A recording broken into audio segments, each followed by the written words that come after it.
আসসালামু আলাইকুম বন্ধুরা, সবাই কেমন আছেন? আমি চলে আসলাম গাইবান্ধা স্টেশনে। আর গাইবান্ধা এসেছিলাম শুধু একটা কাজের জন্য। তে কাজটা করার পর বড় ভাইয়ের সাথে আমার দেখা হয়ে গেল গাইবান্ধাতে। আর বড় ভাইয়ের বাড়ি গাইবান্ধা শহরে। তে বড় ভাইয়ের সাথে দেখা হয়ে গেল। তে বড় ভাই বলতিছে চলো গাইবান্ধা শহরটা তোমাক ঘুরে বেড়ে দেখাই। তো দেখানোর পর আমাকে নিয়ে যাচ্ছে গাইবান্ধা রসমালাই বিখ্যাত, সেজন্য আমাকে বলতেছে চলো তোমাকে রসমালাই নিয়ে দিব।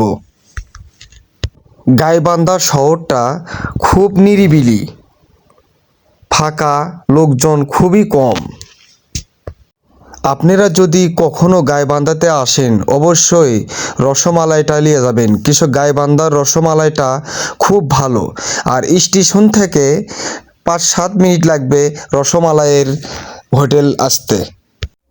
তারপর বড় ভাই চলে আসলো হোটেলে, রমেশ সুইট হোটেলে। তে বড় ভাই অর্ডার দিল 2টা রসমালাই। তারপর আমি হোটেলটা একটু ঘুরে ঘুরে দেখলাম।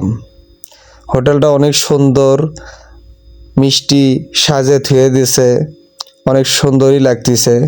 আর এই হোটেলে রসমালাই নাকি অনেক ভালো।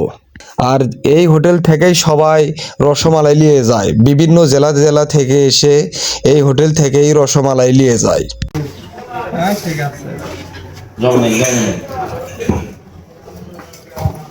সকালে দুটো গামলা ছিল, এখন নামবি কখন? এখন নামবে 1 ঘন্টা পর।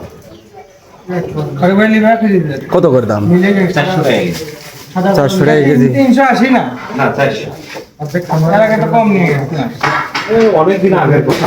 অনেকদিন না। যেটা দিঘা না, নাহলে 3 বছর আগে মিলে ঝিলে যদি আধা কম দিয়ে তাহলে 3 টাকাটা দে। 3 বছর আগে।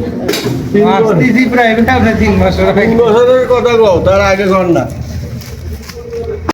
গাইবান্ধাতে আসলে অবশ্যই রসমালাইটা নিয়ে যাবেন।